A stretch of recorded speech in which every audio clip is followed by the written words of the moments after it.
Lucky Bhaskar ఈ cinema తెలియని వారు ఉండరు. ఒక బ్యాంకు ఉద్యోగి విలాసాల కోసం బ్యాంక్ ఖాతాదారులను మోసం చేసే విధానాన్ని క్లియర్గా చూపించారు. ఇదే తరహా మోసం నిజ జీవితంలో చోటు చేసుకుంది. 4 కోట్ల రూపాయలకు పైగా కస్టమర్ల ఫిక్స్డ్ డిపాజిట్లను హాంఫర్ట్ చేసింది ఆ బ్యాంక్ మేనేజర్. ఈ కమర్షియల్ క్రైమ్ స్టోరీ కహాని ఏంటో, ఎలా మోసానికి పాల్పడిందో ఇప్పుడు తెలుసుకుందాం. ఈ ఫోటోలో కనిపిస్తున్న మహిళ పేరు సాక్షి గుప్తా.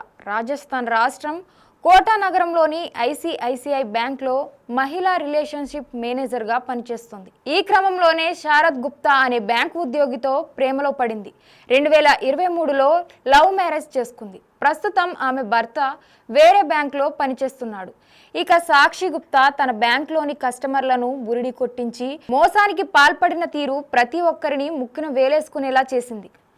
ఐసిఐసిఐ బ్యాంక్లో పనిచేస్తున్న సాక్షి గుప్తా తన బ్యాంకు ఖాతాదారుల అకౌంట్ నెంబర్లను మార్చేసి వారి ఫిక్స్డ్ డిపాజిట్లను వేరే బ్యాంకు ఖాతాలోకి బదిలీ చేసుకుంది.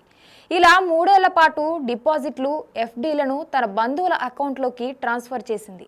మేనేజర్ సాక్షి ప్లాన్ కొంతకాలం సాఫీగా సాగింది. అయితే ఒక మహిళా కస్టమర్ ఖాతా నుంచి ఒకరోజు 3,22,00,000 రూపాయలు కనిపించకుండా పోయాయి.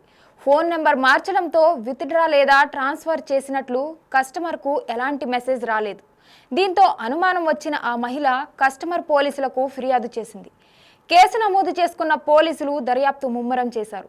పోలీసుల దర్యాప్తులో మైండ్ బ్లోయింగ్ విషయాలు వెలుగులోకి వచ్చాయి. సాక్షి గుప్తా తాను పనిచేస్తున్న ఐసిఐసిఐ బ్యాంక్లోని 110 మంది కస్టమర్ల అకౌంట్లను పర్సనల్గా హ్యాండిల్ చేసినట్లు తెలిసింది. దాదాపు 5 ఏళ్ల నుంచి ఈ నేరానికి పాల్పడుతున్నట్లు వెల్లడైంది. 2020 నుంచి 2023 మధ్య 41 మంది అకౌంట్ హోల్డర్లను ఫోన్ నెంబర్లు మార్చి రకరకాల ఓటీపీలతో డబ్బులను పోగేసిన వెంటనే వేరే ఖాతాల్లోకి బదిలీ చేస్తున్నట్టు తెలిపింది. ఈ క్రమంలోనే సాక్షి గుప్తా తన తండ్రి అకౌంట్లోకి సుమారు 50 లక్షల రూపాయలకు పైగా నగదును ట్రాన్స్ఫర్ చేసినట్లు ఆధారాలు సేకరించారు పోలీసులు. ఇలా మోసాలకు అలవాటైన బ్యాంక్ మేనేజర్ మరో 31 మంది అకౌంట్లని సుమారు 1.34 కోట్ల ఫిక్స్డ్ డిపాజిట్లను తన కుటుంబ సభ్యుల అకౌంట్లోకి బదిలీ చేసింది.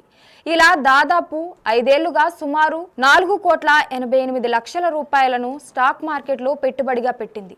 అయితే స్టాక్ మార్కెట్లో ఆశించినంతగా ఫలితం రాకపోవడంతో తీవ్రమైన నష్టాలను చవిచూడాల్సి వచ్చింది. దీంతో వివిధ ఖాతాల నుంచి తొలగించిన డబ్బులను సమయానికి ఆయా ఖాతాల్లోకి బదిలీ చేయడానికి వీలు పడలేదు. అయితే ఇది ఎంప్లాయ్ వల్ల జరిగిన తప్పిదం కావున 110 ఖాతాదారుల నుంచి పోయిన డబ్బులను తిరిగి చెల్లించింది బ్యాంక్. ఈ క్రమంలోనే ప్రస్తుతం సాక్షి గుప్తాతో పాటు ఆమె కుటుంబ సభ్యుల అకౌంట్లను ఫ్రీజ్ చేసి పరిశీలిస్తున్నారు. సాక్షి గుప్తా భర్త శరత్ గుప్తాను కూడా పోలీసులు అదుపులోకి తీసుకుని విచారిస్తున్నారు. ఇతనికి కూడా ఈ కేసులో ఏమైనా సంబంధం ఉందా అన్న కోణంలో దర్యాప్తు సాగుతోంది.